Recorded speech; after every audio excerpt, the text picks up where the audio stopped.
जी नाज़रीन अस्सलाम वालेकुम।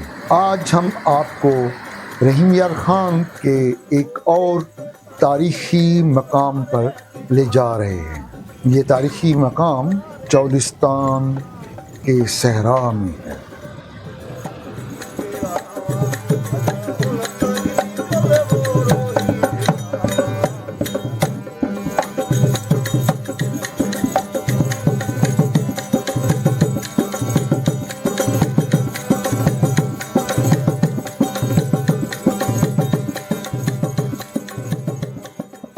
इस तारीख़ी मकाम का नाम आजकल तो पतन मीनारा है, मगर किसी ज़माने में इसे मूमल दी माड़ी भी कहा जाता था। इसके बारे में बहुत सारी चीज़ें ज़बान ज़द आम हैं, मगर सच्ची बात यह है कि इसका कोई भी मटीरियल एविडेंस नहीं है। कुछ लोगों का कहना है कि ये दरियाए हाकड़ा, घाघरा या सरस्वती का एक लाइट हाउस था। आबी गुज़रगाह होती थी और यहाँ से जो कश्तियाँ गुज़रती थीं उनके लिए ये एक लाइट हाउस का काम देता था, यानी एक पतन था जो दरिया किनारे होता है। कुछ लोगों का कहना है कि ये हिंदुओं का मंदिर था। माहिरीन आसार कदीमा इसके बारे बताते हैं कि इसकी तर्ज तामीर 3 से 4 हज़ार साल पुराने मंदिरों से मिलती जुलती है। मीनार के तर्ज तामीर में ईंटों पर बने नफीस नक्शो निगार बताते हैं कि इसकी तामीर किसी आम आदमी ने नहीं करवाई होगी।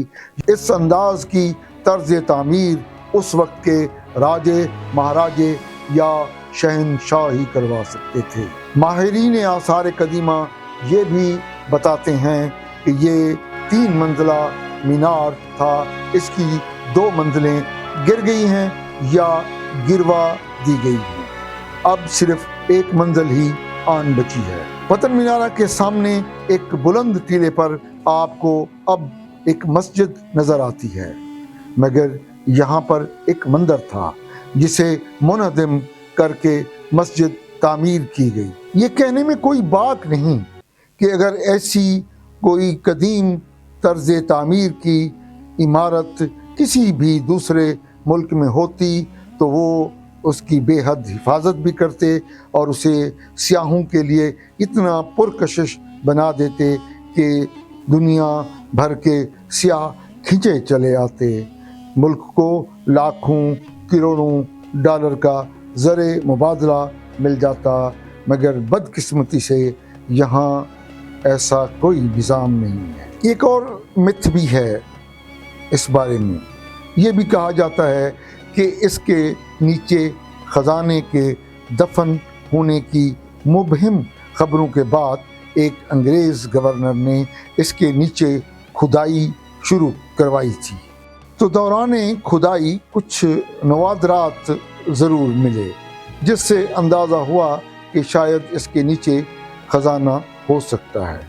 मगर कहा जाता है कि जो ही खुदाई गहराई में की गई तो वहाँ से पुरअसरार किस्म के कीड़े निकल आए, जिनके काटने से खुदाई करने वालों मजदूरों की मौत वाक़े होने लगी। फिर मजबूरन इस खुदाई को बंद करवा दिया गया। नाज़रीन, यहाँ पर एक और बदकिस्मती की निशानदेही करने की मुझे इजाज़त दी जाए कि दुनिया भर में जहाँ भी ऐसी कदीम तामीरात मिलती हैं हज़ारों साल पुरानी, तो उस मुल्क के लोग उसकी बेहद हिफाजत करते हैं।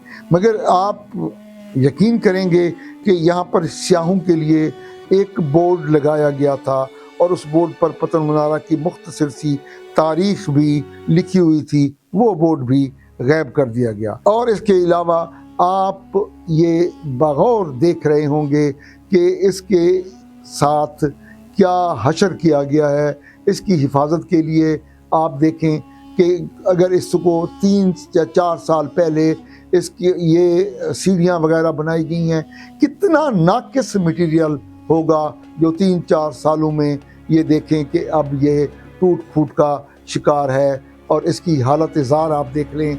इसको महफूज करने का کسی نے سوچا ہی نہیں۔ ڈپٹی کمشنر رحیم یار خان کے آفس پر سنا ہے کچھ عرصہ پہلے 9 کروڑ روپیہ اس کی تزئین و آرائش کے لیے خرچ کیا گیا، مگر یہاں پر 9 لاکھ بھی نہیں خرچ کیے گئے۔ اس تاریخی مقام کو تباہ کرنے کے لیے کئی ایک چیزیں وہاں پر موجود ہیں۔ اسکارپ کا یہ سیم زدہ پانی اس سے چند گز کے فاصلے پر ہے۔ یہ سیم زدہ پانی بڑی بڑی عمارات کو تباہ کرنے کے لیے کافی ہے۔ اس کے علاوہ رحیم یار خان شہر کا سیوریج کا نظام جو ہے، اس کے جو تالاب بنائے گئے ہیں وہ بھی اس پتن مینارہ کے ارد گرد بنائے گئے ہیں، اور یہ سیوریج کا کھارا پانی تو ایک نئی عمارت کو تباہ کرنے کے لیے کافی ہے، مگر یہ عمارت تو ہزاروں سال پرانی ہے۔ اسے تباہ کرنے میں کتنا وقت چاہیے؟ ہماری ان حکام سے درخواست ہے، ان حکام سے جو دراصل پاکستان کو چلا رہے ہیں، ان حکام سے درخواست ہے کہ خدا را اس کو بچا لیجئے، خدا را اس کو بچا لیجئے، بچا لیجئے۔ آپ نے میری اتنی طویل ویڈیو دیکھی، آپ کا بہت شکریہ۔